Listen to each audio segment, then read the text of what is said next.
Good evening. Oh, that was high-pitched. It's Judges Jules. And I've got Si here with me this week. Thanks, Si. How are you, mate? Have a good weekend? It sounded like somebody had grabbed hold of you in an area that nobody should, mate. Yeah, that was. I'm surprised the glass didn't shatter. Then, yeah, I'm all right. Ready for tomorrow with a vengeance. Oh, it's exciting, isn't it? Royal Ascot. Something certainly got to get me head in the form book throughout this week. Got to find some winners after the weekend that we had, but we still managed to take a couple on last weekend, and long we maybe continue this week. But we've got a few duels, mate, going on. Anything you really want to take on? Shall I get cracking on? Yeah, you crack on. I just say that I had. You had a good winner yesterday, didn't you? On your channel. Power of Gold 13-2. Yes, it's been a really good week. So coming into Ascot, ready to rumble. But yeah, let's get some duels going here. All right, mate. Well done, mate. That's good stuff.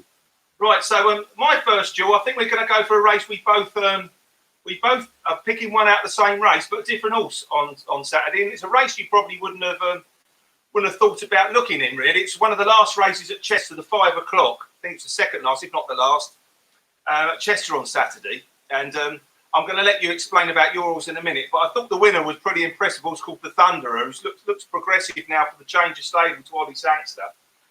There was a bang solid favourite horse called Tudor who came third. But the winning distances were 4.5 lengths and 8 lengths here, and then 5.5 lengths back to the fourth. I thought the old boy here, the 11-year-old Restorer, ran really well. He hasn't won for quite a long time. I think we're going back 2 or 3 years. But he's dropped to a mark of 70, and he will not go up for this, getting beaten 4.5 lengths. This horse has got a good record round Chester, runs well at Epsom. And Chester and Epsom switchback tracks. He's an old boy now, but he's just the type of horse that could pop up a couple of times now, especially off this mark in the right grade. I think he just bumped into a progressive sort, and he beat the rest comfortably. His previous run, when he ran at Haydock, he travelled very well in an apprentice race. But they're funny races, them apprentice races, aren't they? Sometimes they're just whatever gets an easy lead, or if they go too fast. This horse does want them stopping in front, but he's 11. But I do think he's going to be one that's going to pop up in his next couple of starts. So my first duel is Restorer, the old grey 11-year-old. He's nearly white now.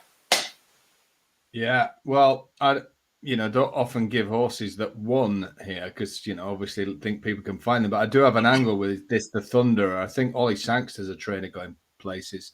Yes, and I think this horse is going to right at age 5 has found its mojo, and I think it's going to move. This was a class 5. I see this moving through class 4s and even into class 3s. It was slowly away. Now, I'm a big fan of Restorer, and I knew on Saturday that was fancied. So, really Chester specialist, like you say, and I can see it just coming back to Chester and popping up because people are looking, say, beaten 4.5 lengths. But this thing is really going places because if you handicap the race around Restorer running a really solid figure in this grade at Chester, which he's done so many times, the form to me looks really to stack up. You've got Tudor that was very strongly fancied. They booked Egan, and I know a lot of people went in quite heavy on that, and that has got absolutely destroyed by the pair of them. I think we can mark the front two up, but I think the Thunderer, he's going to go up in the weights, Judge, but I think he sort of deserves to because I think he's outgrown this grade now. I've got a funny feeling that they'll come back here and go for one of the really good handicaps. Maybe even go straight to class 3 and try and sneak in at the bottom end in one of the big field ones here because he's proven that his style of running, especially with these races that are run at a real clip at Chester, you sort of think you need to be in the front 2 here, but that's a misnomer over these longer trips. You actually just need to settle. He's slowly away. Curtis was in no hurry at all and then brought him through. It was like a knife through butter. Now, as Restorer was pulling away from the likes of Tudor and De Gea, if you watch the replay, the Thunderer is readily, easily pulling away from him. And I just think he might get clobbered. Well, he's going to get clobbered, but I think he's better than class 5. I think he's a very strong performer at class 4.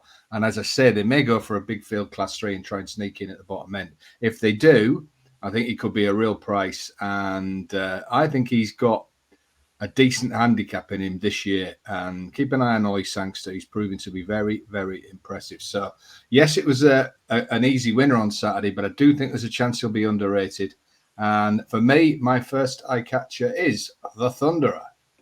Yeah, it's a good shout, because the only thing I'm going to say about the Thunder, because it has been starting slowly in these last few starts. It wouldn't want to be running in like a small field, no pace type race. You'd want to be running in where there's a decent pace. So he could actually be also you'd want to take on if he was a short price in like a 5-horse race where there's no pace. Yeah. But you'd want to back him in a big field when they're going quite quick. He ran well at Sandown the time before, where he missed the break. I think Gary Morrell's won the race, and then he won his previous start. He is progressing nicely, but this was a real step up, wasn't it? Very impressive. Yeah. So I like that horse. And but once again, it's prices, isn't it, Si? So it's all well and good putting our horses in the tracker. You don't want to be taking them. You don't want to be backing them when they're the wrong price in the wrong race. You want to be backing them when they're the right price in the right race. So moving on, because I've waffled a bit there. Moving on, my second one for the tracker. The second duel run at York. Funny enough, that was another late race. I do love these sprint handicaps, as probably you know, and certainly anyone who follows me. It's in the 5:25 at York, the 6 furlong handicap. I liked a horse in this called Gatton Far, and I did think that ran well again. It's beginning to drop into a place where it's going to be, sooner rather than later where it wins again, because it does run up a sequence, this horse, pretty much nearly every year. But he's not my jewel. The whole jewel here is Soldier's Minute, the Keith Dalglish horse. Now he's dropped now to a mark of, where are we, 85, and pretty much once again everything that did go wrong did go wrong again for this horse at York. He was drawn, I think, on the stand side, then raced up the middle and ended up on the far side. He's only got beat. Well, he's got beaten 5 lengths, but he stayed on really well to fourth. The winner, the Green Man, is I think was on a hat trick. Been real progressive. The second, Good Earth, who won at Beverley, one of the Sunday Series races, without a penalty on his previous start. And the third, a bait, obviously was on a hat trick as well. So the first 3 were all red hot form horses in form. This Soldier's Minute it's gone right down the handicap. I believe this horse, certainly placed in an Air Gold Cup once, didn't it? It's top class sprinter at one stage. But he's gone plummeting. He's still rated 98 on the all weather. Been running to marks in the hundreds last season. But now they're trying to take advantage of this sort of lower mark that's running over on the turf. And his 2 runs at York this year are both standout runs. He ran well at the track both times. Whether there's another, there pretty much has got to be another 0 to 80 at the course. Certainly 0 to 85. It'll definitely be one that you want to be putting in your tracker, because he's ready to go. And I think it's quite a shrewd yard. They'll have a little tickle with it when it does. So that's the second one for me. Soldier's Minute. Yeah. Interesting aside about this race. It was running an extremely quick time. Very quick time. And not every race was on Saturday. So it's not one of those days when it was just fast ground then everybody was going quick. This was, the Green Man is clearly a sprinter at the top of his game. And Good Earth, I thought, showed terrific pace. And what I think ended up being the slower side. So they've come from 2 and 7. If you look at the majority of the sprints over the 2-day meeting, Judge, you want it to be sort of basically 10 and up in the sprint. So I think you can mark those 2 up. Soldier's Minute, I completely agree. There is going to be a decent race there. And of course, he was giving weight. He's carried 10 stone too. Callum Rodriguez gave another great ride. I think he's riding at the top of his game going into Ascot Week. Got to be the most improved Northern Flat jockey going. I think this is a real strong race. One of your old mates, dear old Rathbone, in 7. I think you put him up as a on the judges' duels a couple of runs ago, and he showed a lot of pace and dropped away late, but he ran well as well. But because obviously he didn't hold on. But like you, this race will produce, I reckon, at least 3 or 4 next time out winners. At least. Yeah, you go down to Mazika, showing the old, that's one of those horses. Don't worry, that runs great at York, and you can set incredibly strong race. Especially for the grade, 0 to 85. They're good horses for 0 to 85. Do you know what I mean? You get some weak 0 to 85s, and this definitely isn't. I would have no problem backing Soldier's Minute in a higher grade next time out. A Class 3, definitely. So yeah, I can see that a really strong race. One to, notebook a race. Right, my second one ran in another sprint handicap. This was, I mean, at the risk of repeating, this is another one you want to pay a lot of attention to. It was the 340, the Macmillan Sprint, formerly the Coral. I don't know why they don't sponsor that anymore, but this was as always been. Yeah. So Oakmere Homes have taken up the slack on this race, but this was formerly the Coral. Always a good race. 51 large to the winner, and I mean this winner Quinol. I mean, it just keeps winning handicaps, and just quickly, a jockey to look out for. Connor Planus, who rode this, Judge. He had one ride on Saturday at York. It won. This Quinol. He's given it a superb ride. He had one ride at York on Friday. You've guessed it. He won. And I think he had one ride on the Wednesday or the Thursday. You guessed it. Won. Check out this guy is being booked for. I mean, he's ridden this like, well, he's beaten Jamie Spencer ahead. Without being rude to Jamie Spencer, if you watch the replay back, who do you think the guy who's won multiple Group 1s is, and who do you think the apprentice is?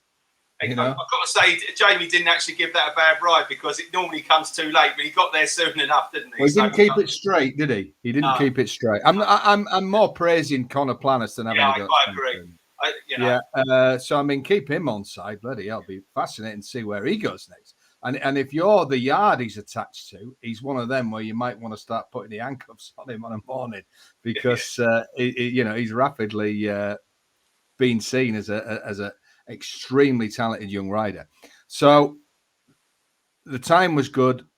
Millstream, there was a big word for on the morning, and that's a horse that you're interested in. I think that ran a very, very well.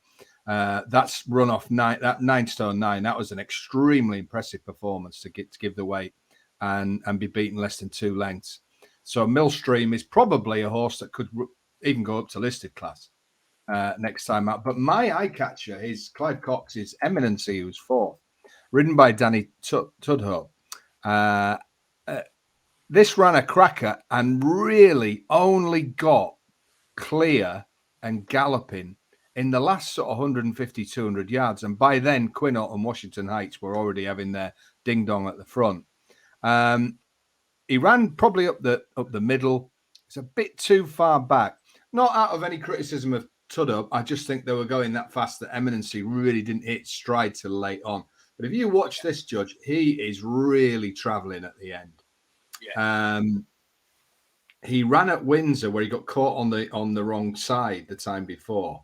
He's a horse that suffered from a lot of bad draws and a lot of bad luck. But I think he won't get too badly clobbered for this. I've got a feeling that he might go to Glorious Goodwood, this horse. Clive Cox tends to target that meeting. Or he may come back here for the good 3-year-old sprint handicap on the Ebor, or even on the Smithies weekend.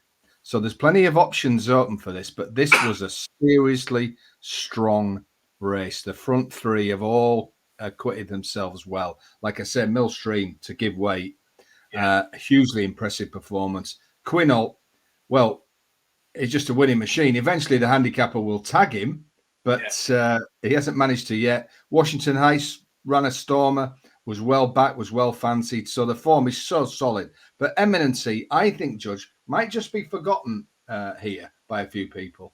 And I think he's run a belter. As I say, my gut feeling is we'll see him at Glorious Goodwood. And he might be a price there. He might even go for an all-age handicap. And Coxey, he knows he's got a serious sprinter on his hands now. He tends to be one of those trainers that draws out improvement as they go. So this is a capital letters eye catcher for me. Eminency. This is a sprinter going places.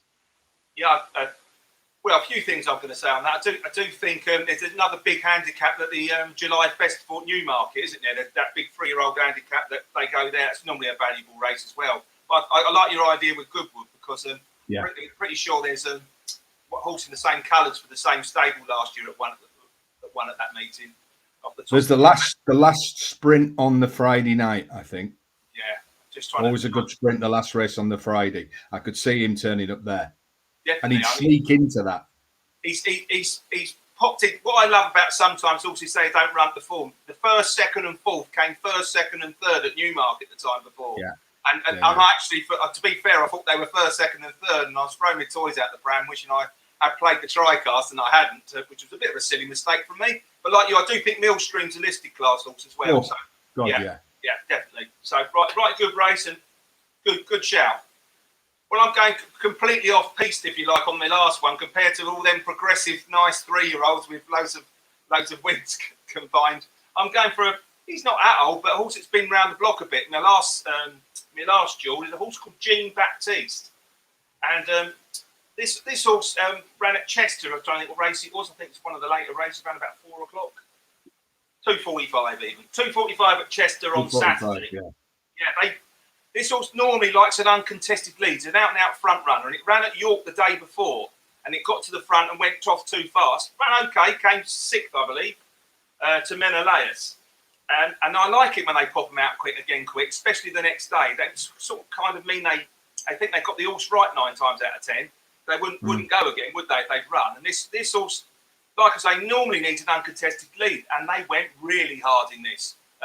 From the front, and he sort of had to rein back from the front 3, and he challenged him 4th. And as they turned into the home straight, he looked like he was just about to pick up the horse that had been in the lead all the way, Bizarre Law, and they faded down the outside, horse called Box to Box, came down the outside and picked him up and went a length and a half in front. You thought, job done.